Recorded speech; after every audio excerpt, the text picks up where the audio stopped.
How much would you charge to play a tennis match? I think most of us wouldn't have to be paid. But in the world of professional tennis, the new price is $1.5 million. dollars.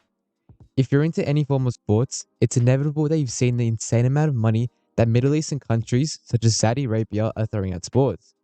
From billions into footballers to their own F1 races, the new Eye of the Kingdom has been cast this time at a small yellow ball. The inaugural event of the Six Kings Slam came with a huge headline as only 6 players were invited to partake.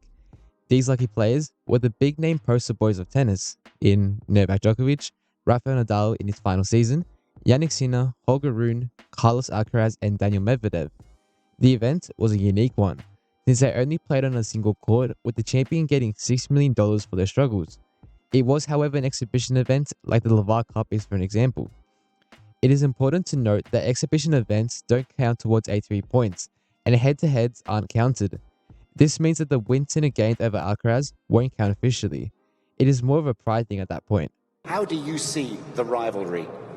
Well, it's a mix of everything, I would say. But as Carlos said, we try to push ourselves to the limits. I wake up in the morning trying to understand the ways how to beat him, and this kind of rivalries and this kind of players, they push us always to our 100% limit. So obviously I'm very happy about this today. But I think the reason why we came here, it was to show to all of you how.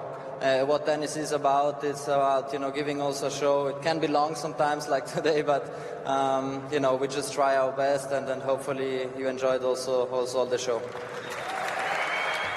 Interest from Saudi Arabia into tennis has been coming as they have pushed to get their own masters and significant tennis events. Since they didn't get any clearance from the tennis organization so far, they opted for an exhibition event until they can host an official one in the future. However, investment hasn't just come in the form of a tournament for the country.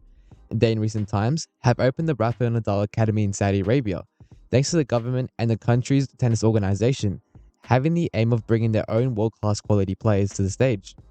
This move made it pretty obvious that they're in this for a long term, with them investing heavily in the future of the sport, which is a huge positive and boost for tennis. They host the only official event for the ATP Tour in December, with the Next Gen ATP Finals, which hosts the top 20 players who are 20 years and younger. It is also an exhibition, but at least this time it is acknowledged by the ATP organization, so good progress. So yes, this is hugely positive for tennis, which will do nothing but benefit from more money being pumped into the sport. The hardest part of a tennis player's career is when they are an amateur, as they barely break even, and in fact lose money the majority of the time. By Saudi Arabia pumping money not just into the pinnacle through the Six Kings Slam, but also into the grassroots through the academies and Next Gen finals, they're definitely doing everything possible to please the tennis higher-ups into looking positively towards approving an event for them. Talking about them trying to bring an event to the kingdom, rumor has it that they may be the ones who will take the contract for the next ATP finals in 2026. Turin in Italy currently holds the contract, with them hosting the 8 best players of the year in the middle of November, a very similar number to the Six Kings Slam. My guess is that this was in fact an event to see if Saudi Arabia has the ability to hold a successful finals. By the looks of it, with a few tweaks they absolutely can. I wouldn't be surprised if they even built a new stadium just for the event. As an organizer in the ATP Association, how can you say no to that? Saudi Arabia promises to bring you a next level event with a nice lump of money for the ATP to take home as compensation. Obviously, I wouldn't imagine that Saudi Arabia would be pleased with just any ATP event. They want a Masters, and if they could, I wouldn't put it past them to even want to push for a Grand Slam. Of course, a Grand Slam is a whole other beast, and the process to bring a 5th one is not going to be easy.